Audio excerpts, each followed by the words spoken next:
రాఖీ పండగ వస్తే నేను రాఖీ కట్టను.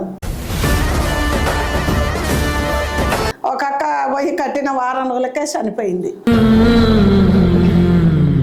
వచ్చి చూడు రానగానే మన్న కొడుకు డాక్టర్ కదా,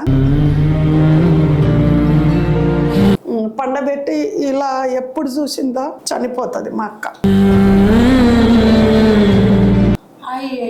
ఇద్దరు అదే పండగ రోజు ఇద్దరు వారం వెళ్ళ తొరకనే అలాగనే చనిపోయారు. అలాగనే చనిపోతే అందు గురించే అన్న నేను రాఖీ కట్టనే, అట్లా ఏం లేదు, వట్టికినే వచ్చిన.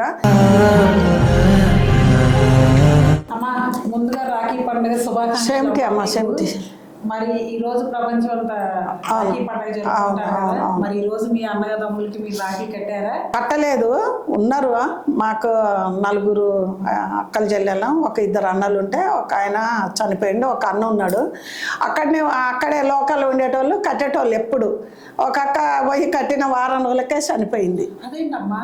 అది ఎందుకో వారం వెళ్ళ తొరగనే ఆ రాఖీ కట్టింది పాపం. అదే చీరతోటి మా అక్కని ఇచ్చేశారు. ఇంకొక అక్క ఏమో ఉన్నూర్లు ఉంటుంది పాపం, చాలా మంచిది. మేము ఆడికి పోయినా ఒక తల్లి లెక్క చూసేది. మా పేరు పిన్నక్క. అది నేను ఇప్పుడు రాముడి గుడి అనలే, పైనంపల్లి. అయితే మా అన్నోళ్ళు పిలిచాట మంచిగా వంట చేసి చికెన్ వండి, మా వదిన అప్పుడు బతికే ఉంది, పూరీలు చేసి మంచిగా పెట్టి బట్టలు పెట్టి కాళ్ళు మొక్కి ఆ చీరని చక్కన పెట్టుకొని ఊరంతా తిరిగిందట. నాకు జాకెట్ కుట్టవని ఊరంతా తిరిగితే ఎక్కడనైనా జాకెట్ ఎవరు కుట్టలేదట. కుట్టకుంటే అదే చీర చంకన పెట్టుకొని వచ్చి నాకు గుండెలో నొప్పి లేస్తుందని మళ్ళీ మా ఇంటికే, తల్లిగారింటికే వచ్చి చూడు రానగానే మన్న కొడుకు డాక్టర్ కదా, పండబెట్టి ఇలా ఎప్పుడు చూసిందో చనిపోతుంది మా అక్క. ఇద్దరు అదే పండగ రోజు ఇద్దరు వారం వెళ్ళ తొరకనే అలాగనే చనిపోయారు. అలాగనే చనిపోతే ఇక మళ్ళీ నేను ఒకరోజు ఎందుకో రాఖీ పండగకు ఆడికి పోయినా. పోగానే మళ్ళీ కొంచెం అప్పుడప్పుడు పండగ రోజు అంటే 2 సంవత్సరాలు తేడే అంతే. మళ్ళీ అదే ఎందుకో నేను రాఖీ పండగకి ఆ ఊరు వెళ్ళిన.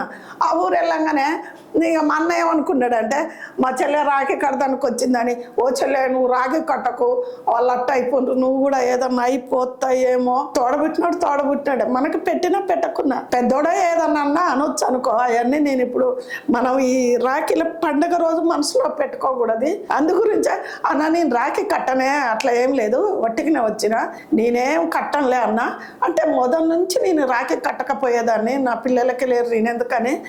అట్లనే ప్రతి ఒక్కళ్ళు కూడా అక్కడ కుమ్మరోళ్ళు చూదరోళ్ళు అందరు వచ్చి మళ్ళీ మా అన్నకు రాఖీ కడతాడు. వాళ్ళందరికి కూడా మా వదిన అప్పుడు ఉన్నది, మా వదిన కూడా అందరినీ ఏ కులం అనుకోకుండా ఒక తోడలాగా జాకెట్ ముక్కలు అవి అలా పెట్టేటోడు. ఆ రాఖీ పండగకు అంత పెద్ద స్టోరీ ఉంది.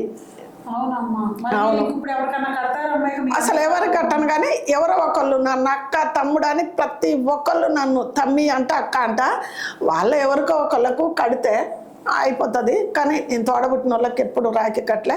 మా దాంట్లో ఒక ఇద్దరు అలా అయినరు, ఇది అందరూ దేశం అంతా కూడా చూస్తారు. అలా ఇద్దరు అయినప్పుడు ఒక అక్క అయితే 50 సంవత్సరాలే. అందు గురించే నేను ఒకసారి అలా పోతే మా అన్న ఏడ్చింది. అప్పటి నుంచి రాఖీల పండగ వస్తే అదొక జ్ఞాపకం మాకు మైండ్లో వస్తూ ఉంటుంది. అందు గురించే రాఖీ పండగ కట్టను. కానీ అందరూ రాఖీ పండగ కట్టుకొని జరుపుకోవాలి. ప్రతి ఒక్కళ్ళు అన్న చెల్లెలది ఇది ఒక అనుబంధం. అందరు కట్టుకొని మళ్ళీ రాఖీ పండగ వచ్చేలకే అందరూ ఆ పరమశివుడు చల్లగా చూడాలని అందరు అనుకుంటారు. అలా నేను ఒకదాన్ని.